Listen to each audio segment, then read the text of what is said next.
How you guys doing today? It's Anthony Gangi. Welcome to another episode of Tear Talk. Guys, great discussion coming our way. 19 tips that will help staff interact with inmates. Now, guys, it was asked of me if I could put all these tips into one video. So when it was requested of me to do that, I looked at the two videos I've done already. There was one for 7 tips and one for 6 tips. That's 13. So for this, I'm going to put those 13 tips in, as well as another 6, which I added.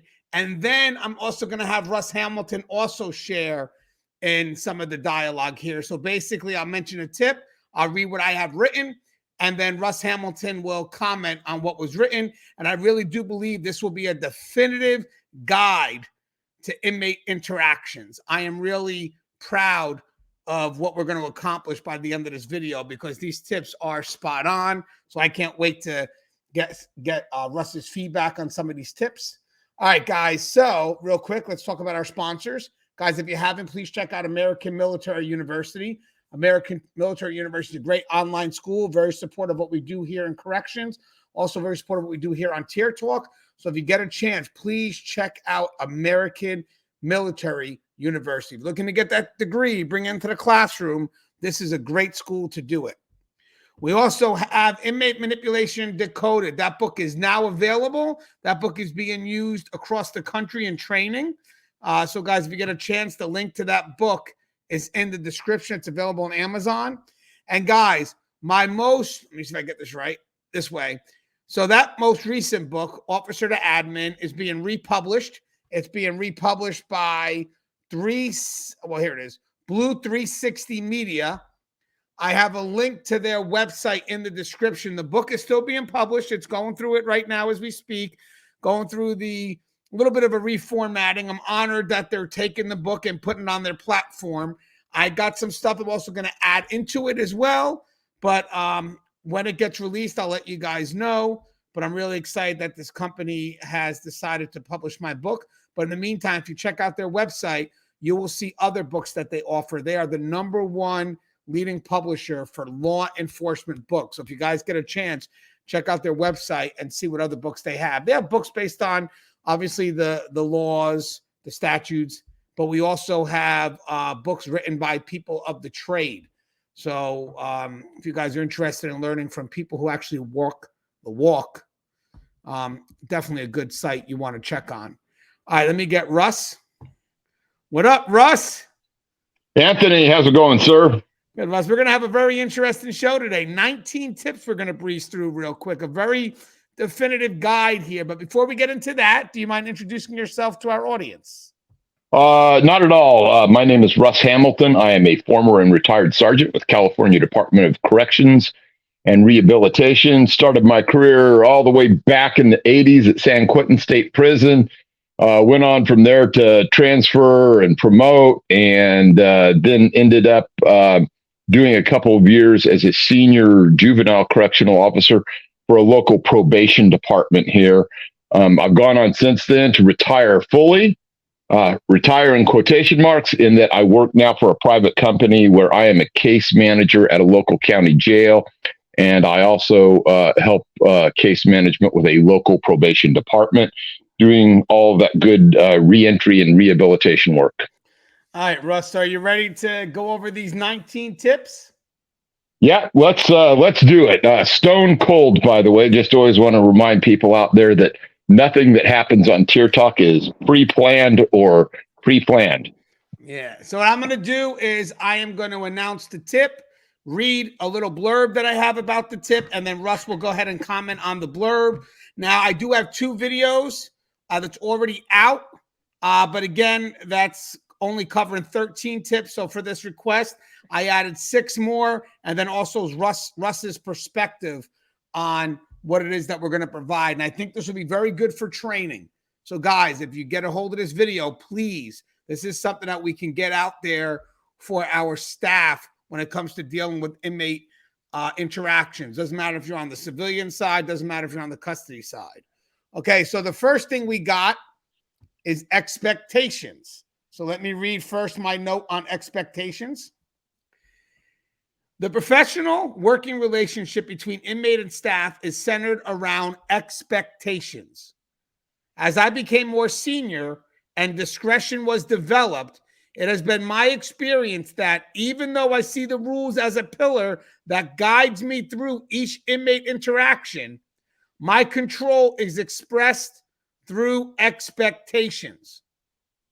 Therefore, rules are enforced through expectations that define the working relationship. If I ever find myself expressing the rules in order to gain compliance, it is because there is a failure from the inmate to follow what has been to some extent contractually agreed upon. All right, Russ, what's your thoughts on leading by expectations in an effort to gain compliance? Well, yeah, this is something that, your inmate population that's specifically, in your pod, in your unit, they should know what those expectations are, and they should know them, through the lens of whatever it is that you're doing on a consistent basis. While you're, trying to instill that consistency, what it is that we expect on a day-to-day basis, they should be, under no illusions as to, something just being sprung on them out of the blue, because that's what tends to, cause a lot of unnecessary turmoil within a unit. Having said that, the opposite end of this is where there are no expectations, where I've seen units, and pods and so forth, where the inmates just believe and expect that they can get away with anything because things are not being enforced. And the only consistency that they see is complete inconsistency from the staff. And that's no way to run a unit. It's no way to be able to, try and instill some discipline in them. One of the things I always told my staff is, we want the inmates to know what their expectations are of us, but we also want to be out there in a way interacting with them so that their expectation ends up being from a position where they're going to comply with what we do. If we go out there and we've been really lax, all along for weeks and weeks and weeks, and then suddenly we go out there and suddenly, we're towing every line and we're writing everything, we're going to meet resistance, and we might meet resistance, that comes back at us in the form of we're going to have to use force. Well, that's all well and good, except there's better ways that we can handle that.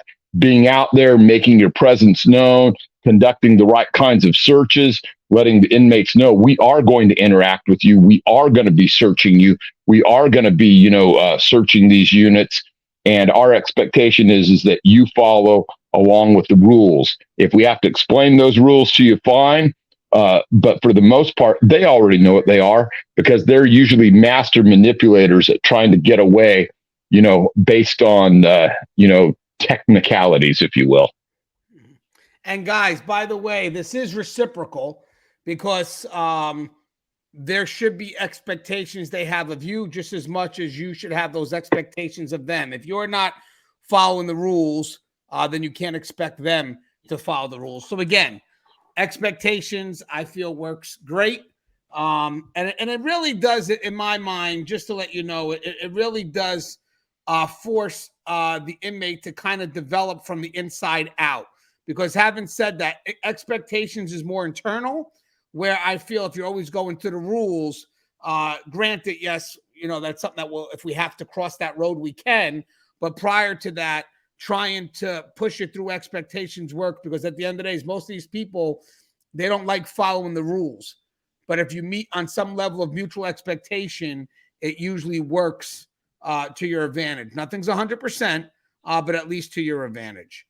Okay, next one. Here we go. Here is number 2. Learn to say no. As a rookie, the first thing the inmates tested me on was in my ability to say no and mean it. At first, leaning on the rules gave me a chance to practice the art of saying no, but as time progressed, I learned to look inwards and build my confidence through my evaluated experiences. Remember, saying no and meaning it is an art. There is a finesse to it that allows for the messenger to go unchallenged. And if inward confidence is expressed, so that's the strength of an inward justification, that matters, the no, if needed, becomes permanent. All right, Russ, got to get your thoughts on that. Russ, what's your thoughts? This is one of the most common manipulation tactics that you'll see from day one as a new officer. And that basically what you see from the inmates is you see staff shopping. Yay, because, Officer Smith always tells us no. So we're going to go talk to Officer Jones. He's brand new. Let's see if we can get a yes out of him. If Jones is weak or doesn't really understand the game, he might accidentally say yes to things that are going to, compound, the difficulties that we face on, any given shift. So we want to be, real careful about that. Always start with a no. You can always come back and, if it's appropriate, if it's within the rules, if it's within the guidelines, modify that into some kind of yes, or, splitting the baby down the middle, so to speak. But, just an out of hand yes, where these inmates will try and, give you every different qualification. Well, can we, if we do this and if we do that, could we get a yes then? And, they'll keep, moving the edges to try and get you to buy into that yes under any circumstances whatsoever. But if you're hip to the game and you're used to dealing with that type of mindset from an inmate, then you know that you always have to start with a no, or you just have to send it back and wait. I'm going to, take this under advisement. I'm going to talk to what the rest of the staff here have to say, because I think that they're on a little bit different page than me. Yeah, and I like what Russ said. You could always walk a no back. The one thing you cannot do is walk a yes back, trust me. And I just want to add one more thing when it comes to saying no. I remember my lieutenant telling me as a rookie, it should be easy for you to say no because you haven't really developed discretion yet. So you're really leaning on the rules and it's very black and white. But when you can't say no, when it's that easy to say no because you're leaning by the rules, then it's only going to become harder as you progress through your career. So take that moment at the very beginning of your career as you're developing discretion, but at the beginning you're leaning on those rules. Have some mindset looking towards that no and standing behind that no. I mean, to me is one of the biggest things that's expected of correctional staff. Are you able to say no? Okay, so let's get to number 3. Have an end game in mind. Okay, guys, let me read this to you. If time permits, never go into an interaction with an inmate unprepared. Yes, there'll be times throughout the day when spontaneous inmate interactions will occur during your normal routine. But even with that in mind, you are the one in the driver's seat. You are the one setting the direction. If you go in unprepared, if you allow the inmate to steer the course of the dialogue, you may end up on a road you don't want or need to be on. Set the course and reverse engineer with that end game or course in mind. All right, Russ. What's your thoughts on that? Yeah, so this is one of the things, when you go in and you start talking about my end game, a lot of people may not have even thought it that far through. The thing that you always want to take into consideration is in my interaction here, what is it that I want to set up? Do I want to set up further rapport with the inmates? Be careful of that one. I talk a lot about that because rapport instantly evaporates from an inmate point of view as soon as you tell them the dreaded N word, the no word that we just talked about a second ago. So, just going in there and say, well, my end game is to develop rapport, not a good end game to have.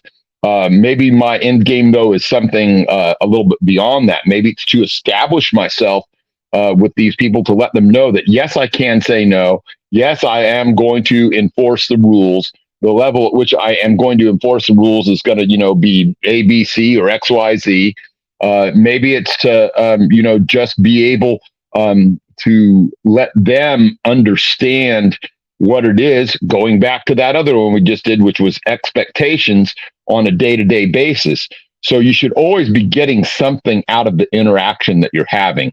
You shouldn't be getting back just, nothing, no return on the conversation we're having, no return on them acknowledging that they're going to comply. This is not a zero-sum game for us. We should always be looking to push the boundary of what we expect from them, because that actually helps the unit run smoother, because then we get into that whole rhythm of firm, fair, and consistent, because then both sides know what the expectations are. And looking on what's happening now with these things coming up, we're on number 3 in the end game. All of these dovetail back on each other. So none of these are, independent in and of themselves. Yeah, thank you for bringing that up. That's 100% spot on, because I have rapport on the list, and I have be firm, be consistent, be fair also on the list. Hey, guys, when it also comes to end game, I mean, as management, there's sometimes when an inmate does something that's going to garner my attention to the point where I have to see them. Let's say a hunger strike, because they're not getting what they want. Usually before I head over to see the inmate, I make sure I understand what the inmate's looking for. I make sure if it's something that they're allowed to have or they're not allowed to have. And if they're not allowed to have it, because if they're allowed to have it, I'm going to give it to them. I mean, that's plain and simple. But if they're not allowed to have it, I'm going to make sure that when I go down there, I'm going to tell them what the end game is here. Hey, you're not going to get this. So we could talk, but there's no negotiation here. You're not going to get this. So all of a sudden, they lose that level of power, because, mind you, sometimes they do something because they know that it's going to get your attention, and they know you have to speak to them. So right off the bat, I'm going to neutralize that by going to that inmate and saying, okay, listen, I know I'm here. I know you're on hunger strike, but be advised, you're not getting this. There's no compromise here. So what would you like to talk about? And that neutralizes a little bit of that power or that attention-seeking behavior. All right, so here goes number 4. Be wary of small talk. For me, I was never a big fan of small talking with an inmate. I felt that too much small talk lacked purpose and actually served more to benefit the inmate than staff. Through what I have seen and witnessed, staff that engage in constant small talk find themselves on the receiving end of trivial yet probing personal questions. Some staff will say it is in their effort to build rapport. I find that questionable at best. Overall, be wary of small talk. Small talk can put staff in a position where they give more than they receive. Russ, what is your thoughts on that? Yeah, small talk is just a way that they can maneuver us into giving up game. Some officers, some staff don't realize the depth to which they're being probed in these things. They don't realize, the things that they do give up. Inmates start asking about, hey, what's going to be happening later in the day, and we heard this, that, and the other thing. And you say, no, I don't think that any of that's going to be going on. Well, what did you just tell them? Did you just tell them that, hey, maybe that's not going to be going on because we're going to be doing a mass search? A lot of people, they don't realize that inmates have very sophisticated ways of detecting what it is that you're trying to say in a roundabout way. So we can actually end up giving things that breach the security just by, telling them a few things here and there. It can all be about an end game with them, which we just talked about. What is their end game? Is their end game, hey, you know what? Hey, how'd your Raiders do? Man, they really, spanked, such and such or whatever. Seeing that, just bringing you into those kind of conversations eventually opens you up to deeper and deeper conversations. Some of these inmates that you're going to be seeing and talking to, you're going to be talking to them for years and years and years.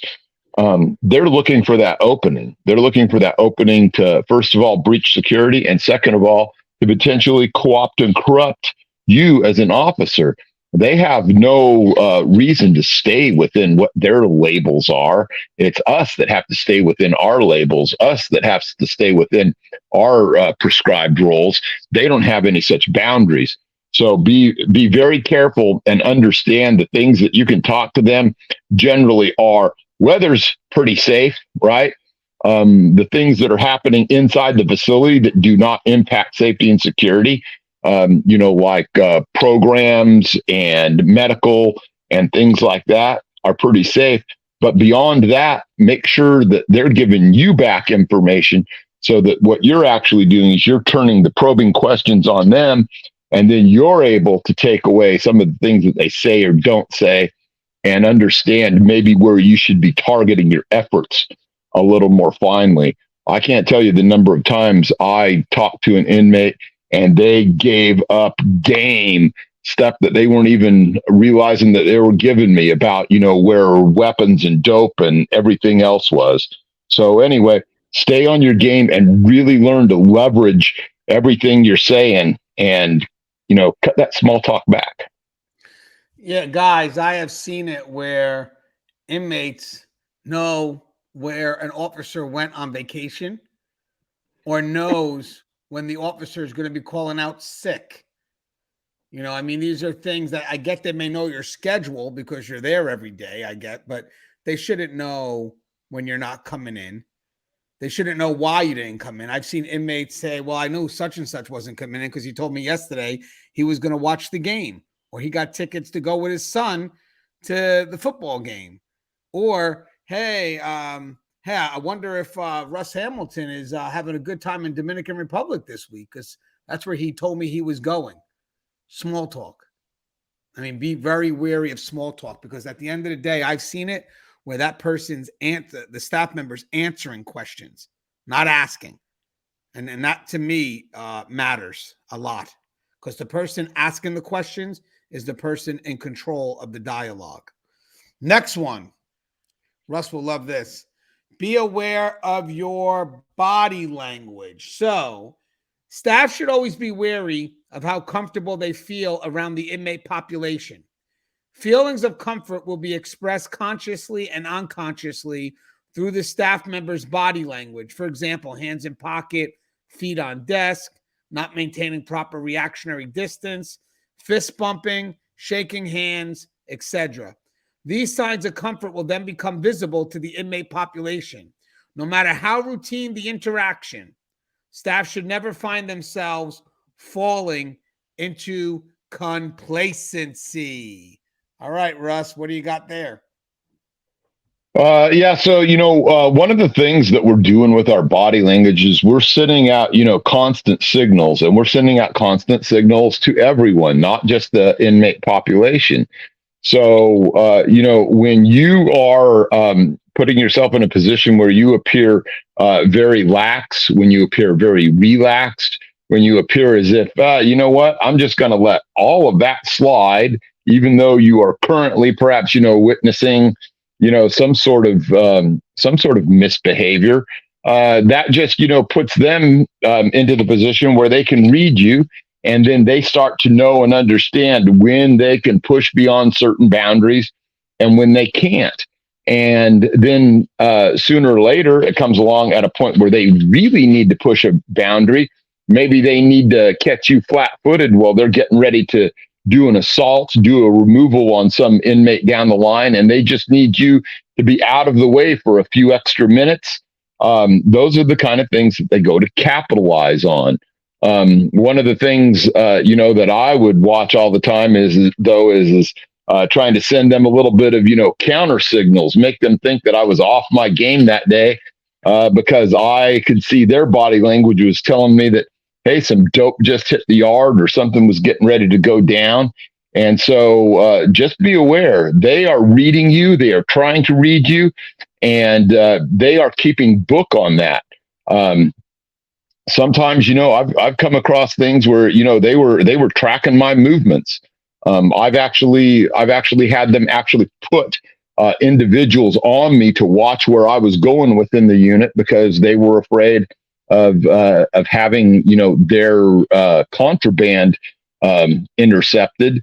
So when they're doing that kind of thing, you're being effective. But be advised, you have to be careful because you will give things away to them.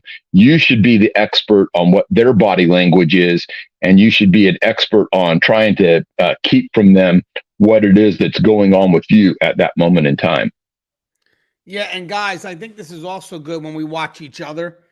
I have walked into units where I've seen officers kind of at the podium and the inmate is right alongside them, as opposed to, if there's a concern, being in front of them. So I think that's something that we also could watch on each other and our supervisors 100%, because the body language is the first sign of complacency, especially when you have an inmate movement going on and you got all your officers in that centralized area watching the movement with their hands in their pocket. So that's something that, yes, we have to be very mindful, but we also can help each other in a great manner that way too as well. Let's help each other be cognizant of their body language. Okay, so this is one that Russ is going to love. Expect resistance. Never fall into a safety net expecting that inmate compliance is the norm or guaranteed. Early in my career, my supervisor told me to always expect resistance from an inmate, even for the trivial and the routine. Be advised, this is not an effort to prepare staff to be aggressive as they navigate themselves through each inmate interaction, but rather serve as a reminder to just be prepared. Coach John Wooden said it best. Confidence comes from being prepared. And Russ, I know this is one that you relate to as well, because a lot of us always expect compliance from our trustees and our porters until shit hits the fan with them as well. Yeah, this once again, it's one of those things where you should always be prepared for them to be resistant. Now, there's different types of resistant. There's different levels of resistant. It's all the way from being, passive aggressive, as it were, all the way through being, actively, aggressively, verbally resistant, all the way to physical resistance. The one thing that you'll see with some inmates some of the time is they're always resistant to you. Well, why is it that they're always resistant to you? Go ahead and ask yourself that question. And the reason is because they know if they start from a position of resistance, anytime at any point at which they give in and they start to comply for you, that often becomes enough, even though their compliance isn't at the level we really want it. So they are master manipulators, and you will see that a lot of the times where their resistance, their assertiveness, their aggressiveness is all used from the outset in every situation. The one thing that they've really learned is they're kind of a one-trick pony when they do that, because they really haven't learned, what good compliance and over compliance can get them. But that's their starting point. So we should always know that's a potential thing. So don't let that resistance that you initially encounter stop you from taking the compliance to the level you need to take it to. Right. And guys, everything I'm reading here will be in the re-release of this book right here. All right. So force them to be specific. Never allow an inmate to talk in circles or in constant generalities. Force them to be specific. If and when they have a concern, keep the dialogue on point by asking them who, what, where, when. Each time the inmate tries to move around any question staff is asking, staff must regain control by circling the dialogue back to those 4 specifics mentioned above. Holding an inmate to specifics will keep the dialogue short, be less ambiguous, and most importantly, give staff more control. All right, Russ, what do you think of that? Yeah, that's one of my pet peeves, when I talk about inmates doing circle talking, right? Because what they're doing is you ask them a question and they give you an answer that you didn't even ask about. Say like, hey, where do you live? And the next thing that they're saying is oh, I have a ducat to go see medical. I didn't ask you where you were going. I asked you where you live. And so this is kind of the game that they play to see how much that they can put you off specifically, but it's also a way that they get you sidetracked into making the entire conversation about something else. They may not want to tell you where they live because they might be completely out of bounds, and you're about to find that out. So they tell you something else because what they're about to do is maybe they're in an area where they're getting ready to assault somebody. Maybe they're getting ready to bring in some contraband. Maybe they're getting ready to escape. And so suddenly they are the ones that are, being in control of the conversation by volunteering things. And I've seen some staff just fall for it. They think because they're getting answers that they're getting to the bottom of it. And really, they're just going down the rabbit hole. So be really careful about that. And you should be the one controlling and getting those specifics in there. No, I didn't ask you where you were going. But for starters, how about you cough up that identification right now so I can take a look at it? Then you can see where he lives. You have an idea of who he is. Believe me, they don't want to give that document over to you because then you can just, at least you're going to memorize what their last name is. Probably going to memorize their number as well. Know where they live, and then maybe delve a little deeper as into why suddenly they're crossing your path when you maybe haven't seen them before. Yeah, and for investigators, let's say you got people that are trying to manipulate housing, and sometimes they do it by claiming that they're being threatened, or sometimes they try to manipulate their way into PC by being threatened, by saying that they're being threatened. Well, who's threatening you? The blood gang, really. Specifically, who, what was said, when was it said, what time was it said, where was it said? You got to hold them to specifics, because if you don't, I'm telling you something, they will manipulate you all day on generalities.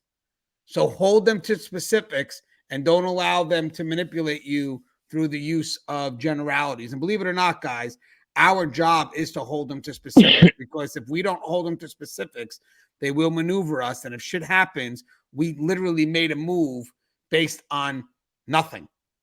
So again, very good advice. Hold them to specifics. All right. Next one is consistency. There is a fine line between being reliably consistent with the inmate population and being outright predictable.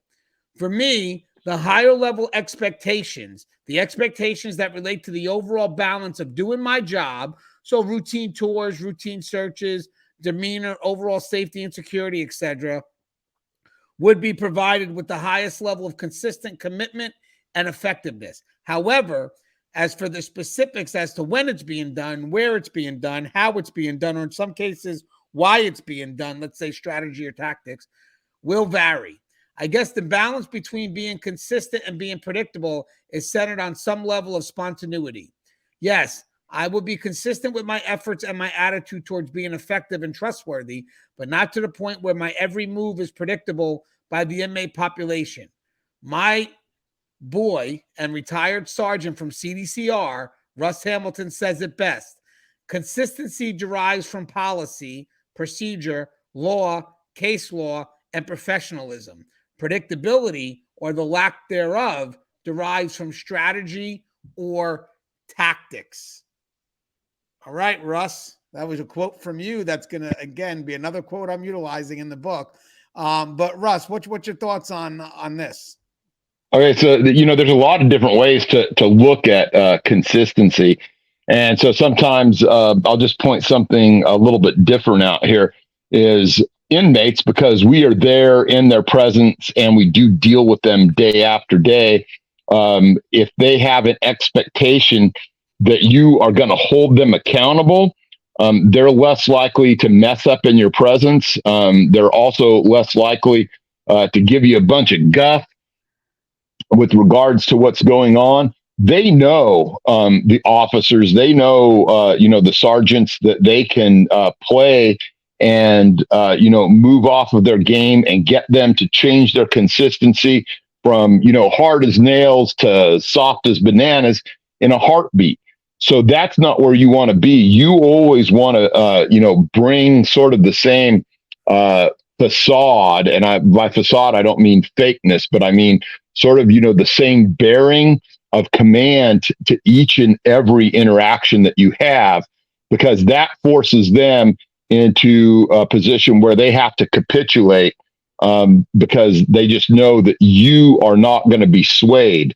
One of the things that we get into is at which point do we end up, taking something that's, a minor interaction and having to, go deeper. And they'll give you the signals when it's time to do that. The signals of, when they're holding some dope, when they're covering for a weapon that's been hidden in an area, whatever it is. And so that consistency helps you have a better read on them, because believe it or not, they're pretty consistent too. And so when you have two levels of consistency meet each other and suddenly one of them gives way, you're usually on to something. Yeah, I love that. That's the first time I think you've ever brought that up in all the shows we've ever done. I like that. Can you explore that a little bit more? I like that, where the two consistencies kind of meet the one that gives way. I like that. I've never heard you say that before. Yeah, it's just one of the things that I always look to do is I do a lot of reads on people. I read what they're doing. I read what the people around them are doing and why they're doing it. And basically I try and find a discrepancy in what it is that what it is that they're doing. As an example, if I walk into a day room and suddenly there's a discrepancy about the level of noise that was in it before I walked in and when I came in, the noise suddenly goes up, the noise suddenly goes down, whatever it is, that's a discrepancy, right? And that means that something is going on. There might be a natural explanation for it, but it's the same thing. When I deal with an inmate and I'm being consistent and I've dealt with this guy before, and and suddenly he's like, really passive, where normally him and I are butting heads, I might then go, hey, something else is going on here. I had one inmate, I didn't really know him that well, but what happened is I found a cell phone, up underneath a pillow in a bed that was not his bed, but next to his. And, just for, shits and giggles, I looked around at the 3 or 4 guys that were staring at me. I says, who's this belong to? And, what I should have been met was with, cold, stony silence. Maybe even they were going to get physical or something like that. I already had some help on the way. But this guy says, that cell phone's mine. Now, why would a guy say that?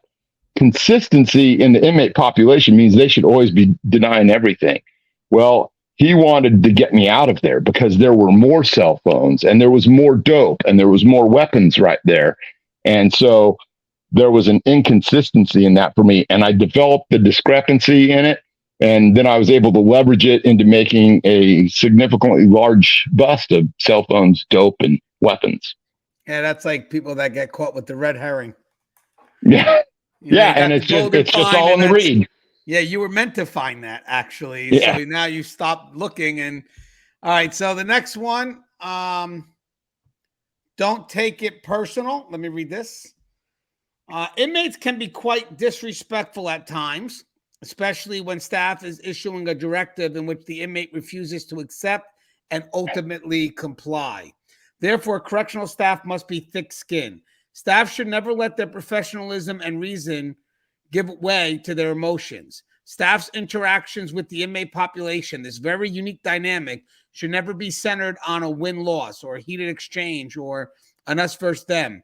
One thing remains certain: staff can never expect to confidently wield their level of authority over others without having authority over themselves first. Dr. Stephen Covey, author of The 7 Habits of Highly Effective People, said it best: between what happens to us, the stimulus, and our response to the stimulus lies our freedom. That's the freedom of choice. All right, Wes, what's your thoughts on that by not letting it get personal? Okay, so if I was going to say that, that I perhaps have some Achilles heel, this would be it. Because, sometimes, not every time, when I've gone into interactions with inmates and, they start with the personal stuff and, they're just trying to, make it up and blow it up. I mean, I'm a prideful guy. And so sometimes I'm willing to be, pumped up and, chest bump too. The thing to remember is I'm not doing this for myself. I'm doing this because there's a principle that lies behind the badge that I wear, which is an oath that I swore, that puts me in a position where I have to uphold the oath first. And so when I think about upholding that oath first, I know that what it is that I have to do is make sure that I try and take that ego out of it and try and bring things down to a point where I am all about policy, where I'm all about procedure, and that I'm not going to be swayed off of that. So it's a learning process, though. You have to know yourself, and you have to be willing to self-discipline yourself when you let things like that start to get out of hand. And you have to try and be the bigger man and put yourself back behind that badge first and foremost, and not behind your own ego. And guys, we had a discussion in a show we did yesterday where you had an inmate refusing to sit where he was supposed to sit in an active mess hall, like they have assigned seating. It was one of the scenarios that were given to us, and basically there is a back and forth. But having said that, if you let your ego get in the way and you want that win, it could be bad timing too. So just be wary of, that ego. I love what Russ said. There's always a time and place. But if you look at this as a win-loss, you may be looking for a win at the wrong time. And unfortunately, that does happen. All right, this is a good one too, Russ. I'm sure you'll love this one. Don't overuse your authority. Now, let me break this down. Even though staff hold a position of authority over the inmate population, they should never become complacent in thinking that their position is automatically understood and well received by all. Sadly, there are many staff that run on this assumption. They believe their authority over the inmate population, since it's been given to them from the powers that be, is liked and agreed upon by all. They falsely believe that their authority is something that doesn't need to be earned on a daily basis. For many, they may even hide behind their position of authority in their every effort to gain inmate compliance. It becomes their automatic response, even for the trivial and minute. In essence, yes, staff have a position of authority over the inmate population, but with that said, they should never misuse or overuse it. The more staff find themselves falling on their authority by announcing its presence for each and every encounter, the more it will wear thin and weaken. Let me get Russ back in. Russ, what's your thoughts on that? Yeah, so this is one where we can, kind of, take a shot at one of the things that we've talked about before when we talk about positional leadership, right? Yes. It's really easy, to, I want to fall back on whatever type of brass happens to be affixed here to my collar. With the inmate population, I'm going to rely on my badge. And you know what? We're given great power. We're given great authority. We're also given an expectation of discretionary decision making in using that power and authority. If our every fallback is going to be, what's written down, in canon, as far as, the inmate disciplinary process, if everything is always going to be about every single little rule, we're going to look like we're really very much, vexatious type of officers, where there's no room for the personal to enter in. And I'm not saying, that we should turn a blind eye or anything like that. But you know what? If we're going to be paperwork heavy all of the time, we're never going to be able to actually run that unit effectively.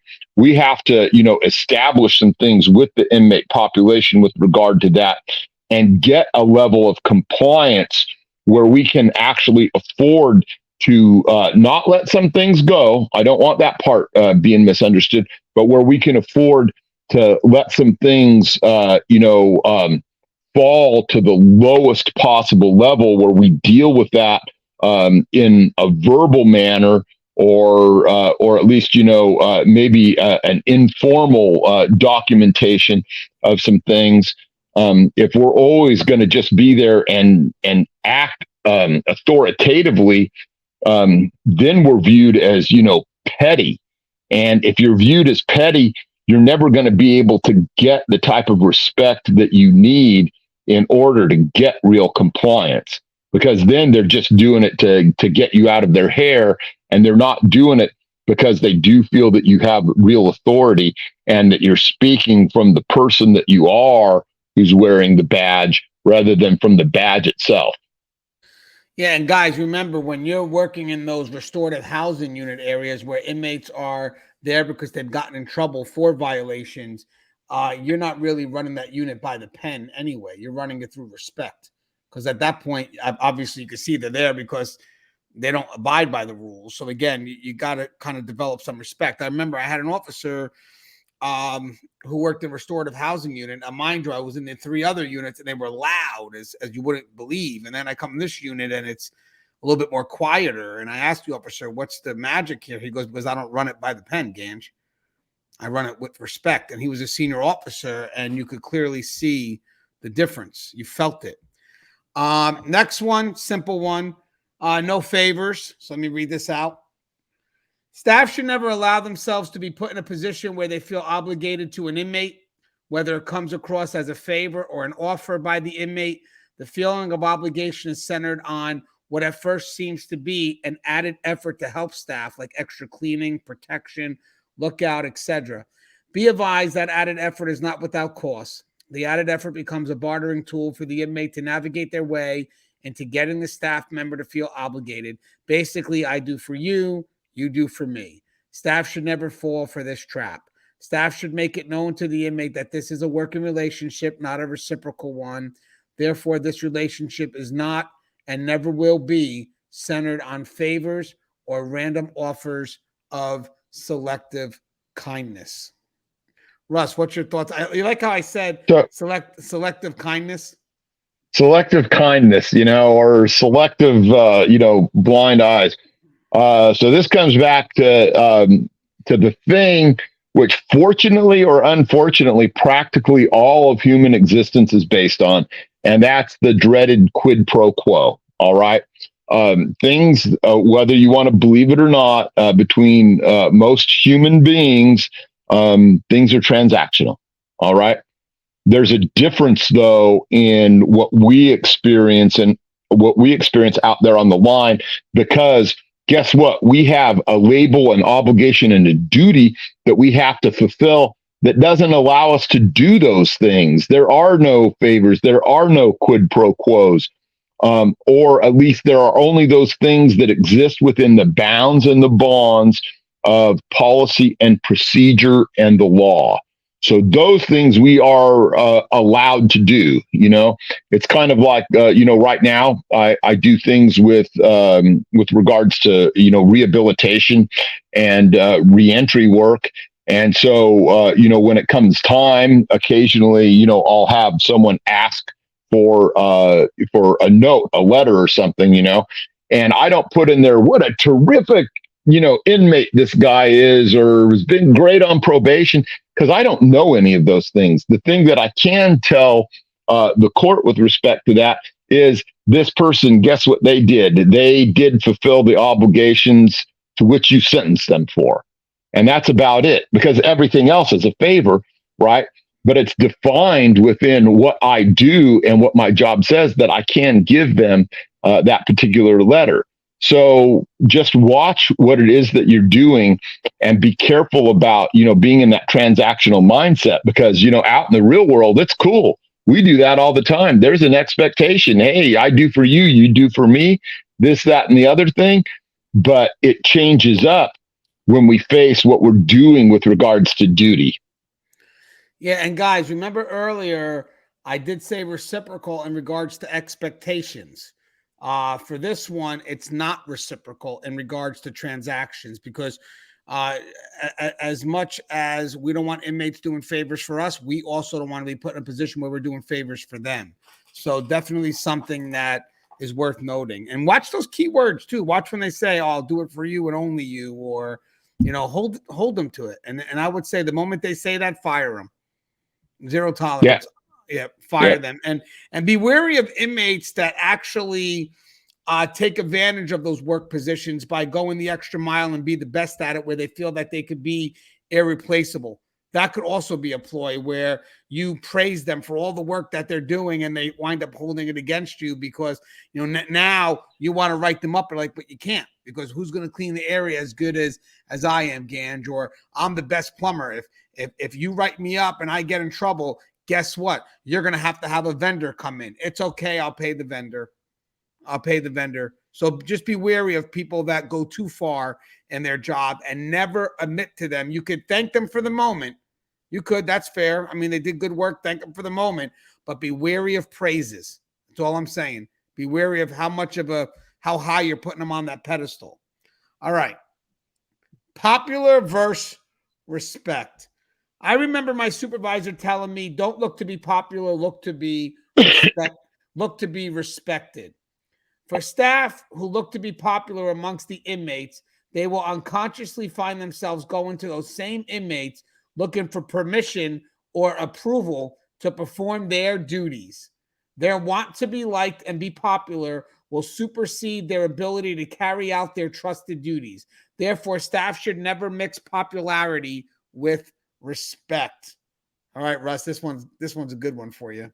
Well, when we look at that popular thing, you see all too often. I'm not going to say it's completely all that often, but you'll see officers that are looking for permission to do what it is that they do on a day-to-day basis. And where is that ever written in any of our policies and procedures?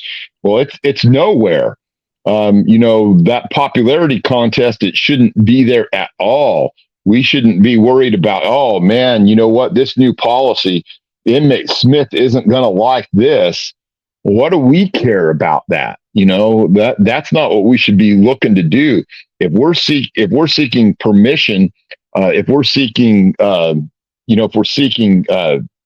being validated from an inmate, then we've lost every bit of that authority that we should be carrying around with us. And now we've ceded to them to be running the unit. And believe me, I've seen some units that were run by some inmates, and on the surface, sometimes even it looks really good.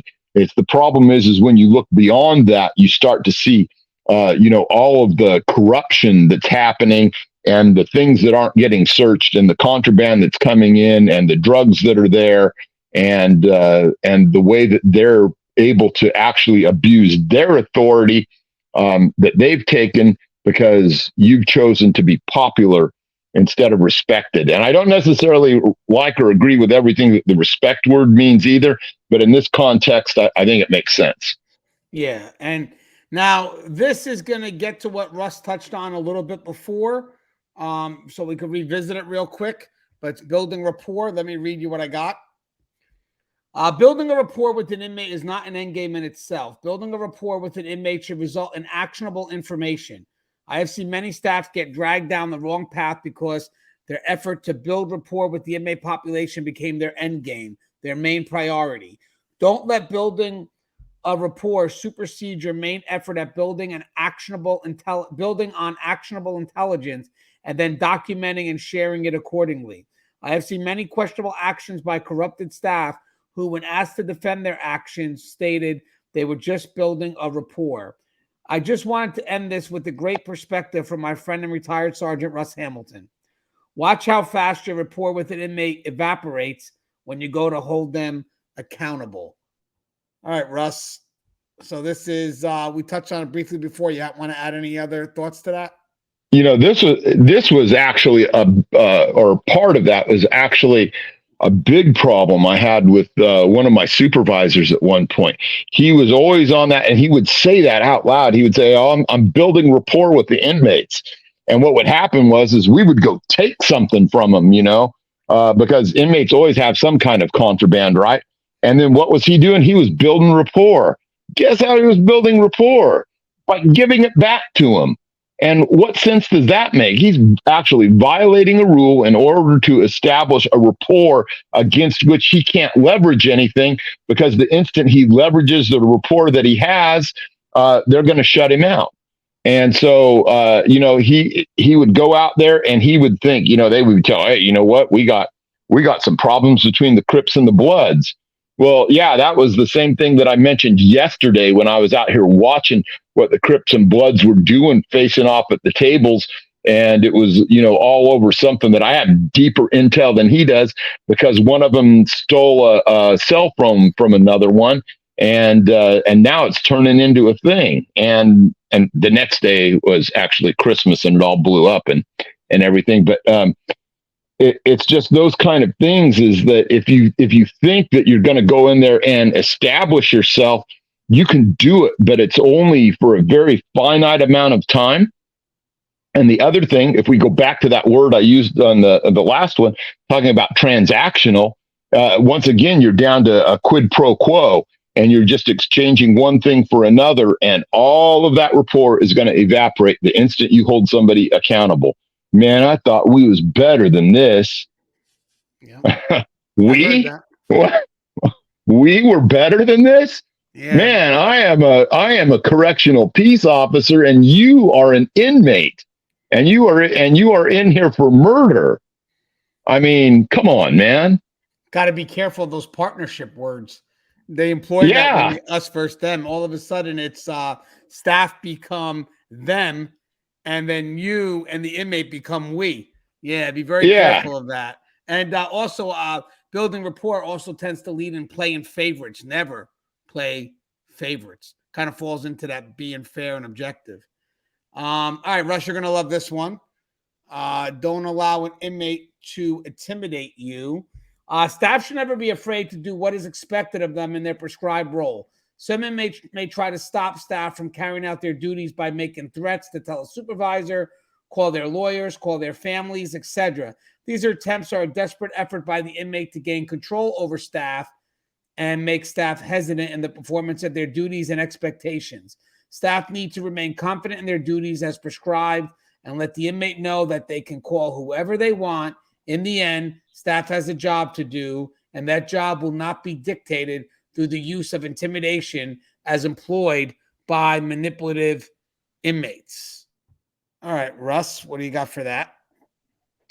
Boy, you see this kind of thing crop up a lot, where inmates, and the intimidation level starts all the way from the physical. Like, go ahead, you do that, officer. I'm gonna fuck you up, right? So we can't be deterred from our duty. That doesn't mean that we might not have to call for backup. We might have to wait. We don't always get instant gratification on putting down the insurrection, as it were. But we can't allow that to interfere with what we owe to the public. We owe the public safety. We owe our peers. We owe them, safety and security and acting appropriately. And ultimately, we also have to protect the inmate population. So there is that. With regards to other threats, I mean, I've had inmates tell me all kinds of things, that they were going to call their lawyer. Okay, well, you call him on that once a week phone call that you're going to get from the hole, because now that you've decided you can, threaten and intimidate me, we'll just see where the disciplinary leads. I don't care. I, acting within the bounds of my authority and within policy, procedure, state law, and case law, am on pretty good footing with all of that. Are people going to sue you? Yeah, they're probably going to sue you. Are they going to try and intimidate you? Yeah, they're still going to be on that. But for the most part, if you're on that good solid footing, you don't have to fear anything. I had an inmate, I'll never forget. He said, I'm going to have to sit down and have a conversation with the captain about you. And I said, good deal. Let's go. As a matter of fact, I think that I'm going to take you over there to see the captain in bracelets right now. And, needless to say, it was all huff and puff. That captain didn't care a bit. Having that inmate in there, in bracelets, at his desk really, really said a lot. And so you just have to be willing to persevere oftentimes in the face of adversity or perceived adversity, and really let that one word hit home with you, though: duty. What is it your duty to do? And by God, stick with it and do it. That's where the courage part comes in. Yeah, and I like the fact that you mentioned, again, from a supervisor's perspective, inmates will borrow that authority from you if you allow it to happen. So when an inmate goes to drop your name, like let's say I was the supervisor and Russ, as an officer, has a problem with the inmate, and the inmate says, well, I'm going to go talk to Gangi. Russ should come to me immediately, and then I should fire the inmate, or whatever the concern is. Whatever the concern is, if it's, I was thinking of a job for some reason, but let's say Russ comes to me, that inmate should be charged. I want to make sure right off the bat that the inmate doesn't use my name to manipulate those that are beneath me in rank. Be careful of that, especially if you're administration. You're walking up there and you got an inmate porter and they're working next to you, and you develop this great relationship. That relationship is going to translate its way all the way down to the frontline officers or staff. And when there's an issue, that inmate's going to drop your name, and staff, in an effort to disenfranchise staff from doing their job. That's why you got to nip it. And the reason why I said fire is because usually what happens here is if I'm an inmate and I work for Sergeant such and such, or Lieutenant such and such, or Administrator such and such, and I become like their main individual, gets the job done, all of a sudden now you have this obligation here, and Russ goes to write me up, and I'm like, all right, well, I'll just talk to such and such. And all of a sudden, such and such, it could happen where such and such now goes back to Russ and says, hey, he's not a bad guy. Do you mind not writing him up? Or maybe even forcefully telling Russ not to write it up. And that's when that supervisor is 100% wrong. If you ever find out that your name is being utilized to manipulate your frontline staff, whatever you got to do, remove your connection to that inmate. And as I said, in this case here, I would fire the inmate immediately. The moment you're using my name to disenfranchise my frontline people, you're done. You're fired. There is no coming back from that. All right, let's do the next one. Be firm. Staff's ability to be firm with the inmates starts from within themselves first. Yes, being firm may manifest itself outwards by behaviors that reinforce staff's confidence, but staff must never forget that this belief starts from within themselves first. Staff need to believe in their position of authority. They need to believe in their duties they are trusted to carry out. They need to believe in their capabilities to be effective in their role. They have been prescribed. Staff's belief in the work they do, in their purpose as related to their duties and expectations, will leak into every interaction they have with the inmate population. Basically, being firm can equate to staff's ability to go the distance when they are challenged. It's all about heart. All right, Russ, what do you got there? So this falls back to, what we were talking about before, in that, how is it that we're going to conduct ourselves? Well, I conduct myself from a position of final authority, right? That's the decision that that the state rendered with me when they decided that, I was worthy of having that badge on me. And so I rely on, what the penal code says with regards to my authority. The only other way to do this is if you want to be weak and you want to be transactional, you want to be quid pro quo, you want to be negotiating with the inmates all the time. That's not the way that we do it. Ultimately, what we say goes. Now, can we deliver that in a more appetizing kind of package rather than being authoritative? Because we talked about that one too, right?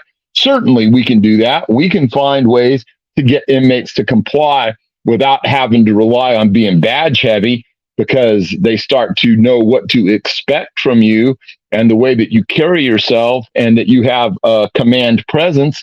in a way that you're able to give out the orders and they're going to comply. And that's most of what happens in most settings most of the time, because we have fantastic staff. It's some of the ones that don't know how to handle that authority that we have a problem with.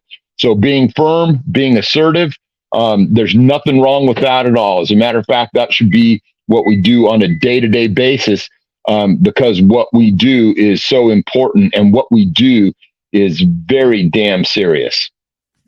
Yes, it is. All right, Russ. All right, so let's do this. Know the inmates' rights. Correctional staff should know the difference between privileges and rights. Staff's ability to govern some level of control over the inmate population is centered around their knowledge of what is a privilege and what is a right. The system of control utilized by correctional staff is centered on a loss versus gain dynamic. Inmate behavior is controlled within their own efforts to earn back the privileges that were removed by staff as a result of the inmate's negative action. It's all about accountability. With that said, knowing the inmates' rights and understanding the difference between their rights and their privileges will help staff not just maintain control and balance. Hold on. Let's back that up real quick. With that said, knowing the inmates' rights and understanding the difference between their rights and their privileges will help staff not just maintain control and balance the use of their authority, but protect them from losing their job. All right, what's your thoughts on that, Russ? So one of the things that we want to do with regards to our culture, right? The things that we do inside all of our institutions and so forth, is be able to have a culture that's really worthy of being supported, right? And the way that we do that is we have to have a North Star. We have to have something that's the final arbiter of everything we do. And that's really easy to figure out what it is, because at the beginning of all of this stuff, what did we do? We raised our right hands and we swore an oath. We swore an oath to the United States Constitution and probably to your state constitution, and so forth. So we don't get to pick whose rights we are trying to enshrine and to make sure that nobody violates those rights. The public, we want to make sure that the inmates don't violate any of their rights out there because, they had victims this and victims that. Well, guess what? Like it or not, the inmates have rights too. And one of the first things that I told my stepson, when he was applying to become a police officer, is you don't get to pick who has rights, because everybody has rights. And you, as an officer, are sworn to uphold everybody's rights. You don't get to pick and choose. You are not that statue, holding up the scales and being able to put your thumb on it for every which way. So you better know what the inmate rights are from another perspective too, because otherwise you're going to end up getting sued. So don't trample on their rights, but also if someone else is trampling up on them, you have to take proactive measures, whether you like it or not. Part of the somber duty of having that badge is that you don't get to pick and choose for yourself anymore. That's not part of the issue. So know what their rights are. Also know what your rights are, and be sure that you're making sure that everyone, is doing the best in their duty on that. Yeah, and I want to add something with that too. Obviously, corrections is moving to a different side of things where the focus is rehabilitation. So any effort you make, especially in regards to correcting inmates' behavior, has to be seen as rehabilitative. So having said that, if you start messing with their rights, a lot of people will obviously see that as punitive. So be wary. It's great to know the privileges because you could justify that. Hey, these things were taken away because the inmate has to make an effort now to earn that back because obviously they made a lot of bad decisions. So this is our way to gain compliance and control. But if you don't know the difference between privileges and rights, and you start denying them their rights, like eat, medical care, the list goes on, clothing, whatever it is, that's going to be solely seen as punitive, and you won't have a job much longer because there'll be liability connected to that as well. All right, let's do this. And by the way, one last thing. Having the ability to take away an inmate's privilege, right now, I wouldn't even say that's something that we have to continue to fight for as staff. So don't you overuse that as much as people think it, for more punitive reasons. Be wary, because recently we used to have that to automatically gain compliance and we were able to tap into that. But lately, with the way laws are going and shit's changing, be wary of overusing those tools, because if they're used in a purely punitive measure, eventually they'll start taking away that. So be very wary of that. Make sure when you use it, you have that mindset in play that, well, this is why I took it away. It wasn't punitive. I took it away because it's an effort for the inmate to learn to gain their privileges back through corrective behavior. Because again, recently, sometimes in some states, you have to fight now to even take away privilege, which is really the only way we gain compliance, believe it or not. Compliance through this working relationship. That we are governed in a system, loss first gain system. All right, so let's do this. Hold them accountable. All right, here we go. As correctional staff, your duty, your main responsibility is to hold the inmates accountable for their negative behavior when warranted. This effort stands regardless of the subsequent outcomes that may follow. For example, an inmate beats a charge or a disciplinary. Staff should never allow themselves to become disenfranchised over the outcome of a charge or a disciplinary. Managing inmate behavior is a process, not an outcome. Regardless of the end result, staff should never deter themselves from understanding and performing this higher level function of accountability. All right, Russ, what's your thoughts on that? So yeah, we always want to use, that disciplinary process to the greatest extent that we can, because there's a couple of really good reasons for that. One of which, it's canonized in policy, procedure, state law, case law, all of that stuff. And so when we use that, we really, have the imprimatur of playing within the bounds of the things that the legislators and the governors and so forth have decided we can do. So that's really an important facet of that. Do we sometimes, are we disappointed sometimes when things don't go our way? Yeah, but that should just, drive you to become a better writer, a better thinker, a better presenter of all of the facts, as it were. But there's other ways that we hold inmates accountable. It can be everything from reducing the amount of property that they might have access to. It might involve a housing move or something like that. Whatever it is, we do have some other potential. Thank you.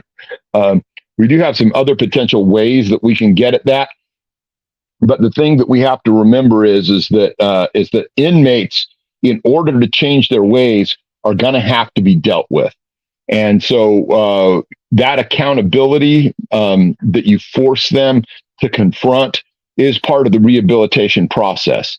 So don't underestimate it, and make sure, one of the things I never had problems with regards to disciplinaries is if one of my disciplinaries got dismissed, that lieutenant was probably going to get a talking to by the captain, because my stuff was spot on. So anyway, take it for what it's worth.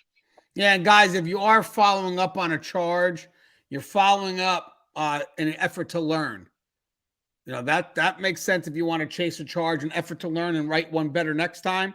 But do not chase it as if you're trying to do this win-loss, because you're going to wind up getting overwhelmed. It's going to become personal, and then you'll stop doing your job. It's like, well, I'm not going to write them up anymore because they're going to beat the charge anyway. No, your job is still to hold them accountable. Don't negate that, because you will still be held responsible if you don't hold them accountable for something they should be held accountable for. So again, if you're chasing the charge, do an effort to learn. That makes sense, because that's how you get better, because we're not going to win every charge we write. But if you're chasing because you want that win-loss, that's the wrong way to do it, because the inmates will also know that and they'll take advantage of it. Kind of deals with the don't take it personal. All right, never feel guilty for doing your job. So correctional staff should never allow an inmate to employ guilt in their efforts to shift responsibility for their negative behavior. Correctional staff should never feel guilt for enforcing the rules and regulations within their level of authority. Manipulative inmates will try to shift responsibility by making correctional staff feel guilty for enforcing a needed consequence to their negative behavior. Their hope is to make staff feel so overwhelmed with guilt that staff become weakened in their attempt to enforce accountability. In the end, when an inmate does something wrong, staff should never feel responsible for the inmate's actions. The inmate who tries to employ guilt in a measure to maneuver away from the needed consequence of their actions should be quickly reminded by staff that this was their choice. And with that said, the inmate should be held accountable. Real quick, Russ, you know where I see this a lot? I remember having to write an inmate up, and when I wrote them up, they wind up losing their visits. And the inmate will come up and say, well, Gangi, if you write me, then I am going to lose my visits with my family, and my son's been wanting to see me. Hey, that's on you. That's not on me. You should have never did what you did. So having said that, you're still going to be charged, but don't make me feel guilty because your son can't see you today. What you could do is you could tell your son that you made a bad choice, and unfortunately, this is the outcome, which most likely what they're going to wind up telling their son is, I have an asshole officer who wrote me up, and that's why I couldn't see you. And that's when you got to go back and say, too bad you can't, but go back and tell the son, yeah, did he tell you why I wrote him up? Because that's the one thing, right? Even with the media and the news, they talk about inmates in lock and all these other things, but they never tell you why they're in lock. They never tell you what put them there. So again, feelings of guilt is a way for an inmate to maneuver responsibility from them to you in a hope that you will get overwhelmed and then change your mind in enforcing the rules and regulations. Yeah, two of the big things, entitlement and justification. And they justify being mad at you because you wrote them up, and it was something that cost them their visit. Or they say, "Oh, now I'm not going to be home for Christmas because they took 90 days because you caught me with Pruno and I was drunk and I did this, that, and the other thing." And they'll ask you, "Oh, can't you come to my disciplinary hearing and what and say what? Say that I didn't find the Pruno?" No, you know what? You need to step forward and take responsibility for what it is that you did. And they always feel entitled. Well, I haven't had a visit in a long time, so you shouldn't count this disciplinary against me. And once again, they're back to that whole transactional state, tit for tat, quid for pro and quo, and this and that and the other thing. And their criminogenic needs just end up in their mind outweighing anything that comes from the good of being held accountable and responsible and all of those other things that they should be looking at. And they lose that within the moment because they acted within the range of the instant rather than trying to act within the range of where they want their life to be, a month from now, a year from now, 10 years from now. And this is pretty typical of what you see in the average inmate mindset, that has to do with that antisocial criminal personality disorder that most of them suffer with to one degree or another. So don't let them put you off. Understand that the problem is theirs, the problem was theirs, and if they don't change, it's going to continue. And so you letting up is not going to help them, not in the least. Yeah, and it's the strength of the consequence that eliminates their want to act impulsively. So yeah, the moment you weaken on that, you really haven't done nothing to deter that behavior. Okay, now this is the last one. Be clear and concise. Correctional staff must be defined and purposeful in any and all interactions that they have with the inmate population. From giving a directive to noting a concern, staff must never leave anything up to interpretation. Their interaction with the inmate population must be clear, concise, and relevant. The gap between expectation, so that's the communication part of it all, and action, which is their behavior, can never be left unfilled. It must be defined with the utmost of clarity and understanding. This may require staff to ensure the message is understood by asking the inmate specific questions to address any ambiguities. Be mindful. Any message delivered to the inmate population can easily be misinterpreted and selfishly skewed. Being concise and clear with the message will help staff not just maintain control of what is being said, but also get them closer to the outcome that they want to produce. What's your thoughts on that, Russ? Spot on? Spot on. And you often have to remember where it is that you can end up, whether you're clear and concise or not. I can't tell you the number of times that I wrote inmates up for disobeying an order. You know, if I tell you, go open your door, hey, you need to go down and see Lieutenant Smith. And then, 3 hours later, Lieutenant Smith is calling me and say, hey, where's inmate Jones at? Well, I let him out. Well, did you tell him to come and see me? Yeah, I did. And then inmate Smith as well. I thought that you meant later on, or I thought maybe you meant tomorrow. I don't know. Is he going to use all of those excuses? Yes, because that's what inmates do. So when you give them an order, you follow it up and you have them repeat it back to you so that there is no misunderstanding. And so that when it comes time to actually write them up for disobeying an order or whatever it is, that you can put in there, inmate Jones repeated back to me the order that I told him to go down and see, Lieutenant Smith immediately and forthwith at approximately 0900 hours. Because they will take every chance that they get to make an excuse for what it was they're doing, because they're out there doing other things. They are out there going and getting a tattoo. They are out there going and getting drunk or high. They are out there, trying to score some kind of favor with some particular STG or whatever it is. And so give them an expectation. And then if they follow through, acknowledge that. And if they don't follow through, hold them accountable, because that's the last thing that we talked about. Yeah, I like how they all run together. So real quick, before we come to a close, 19 tips that will help staff interact with inmates. We had lead through expectation. Basically, learn how to say no is more about the confidence in saying no. So practice it, because there's an art behind that. Have an end game in mind. So, every time you have that interaction with an inmate, where's it headed? Be wary of small talk, because if you're on the receiving end of questions, you're the one that's giving up information. Beware of body language. Trust and believe, they're aware of your body language. So you definitely should be aware of your body language. Always expect resistance. Force them to be specific. Be consistent, but not predictable. Never take it personal. Don't overuse your authority. No favors, no pro quo.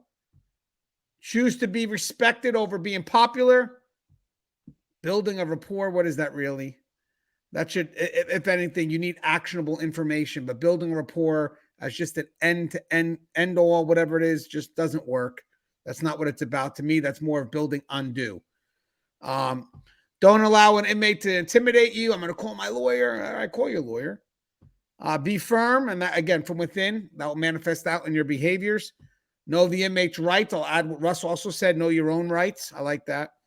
Hold them accountable. Never feel guilty for doing your job, and be clear and concise. All right, Russ, in closing, anything you'd like to add? I just want to say, hey, guys, gals, get out there and get after it. There's no better way to learn than actually, putting yourself in a position where you have to interact with inmates and be intentional about it. And, one thing that we always do after an incident is we always do, an after action review because it's about an incident. Well, how about an after action review after just an interaction with an inmate? How could I have done better in talking to this inmate? What could I have done differently? Is there anything that I could change? And then, that whole place that you're in is like a living laboratory that you've got to work on your skills with regards to communication. So take advantage of that. All right, and guys, in closing on my end, I mean, I put definitive. I'm sure as we think more, there's always more. But know for a fact, like what Russ said at the very beginning, they kind of run in partnership with each other. It's not just isolated. You know, these are things that you want to learn, but you want to make sure that you learn them in a manner that brings them together. I mean, that's the key. You know, I mean, the key is basically these aren't isolated tips. These are tips that work good on their own, but definitely are extremely reinforced when you find a way to put them together and balancing it out.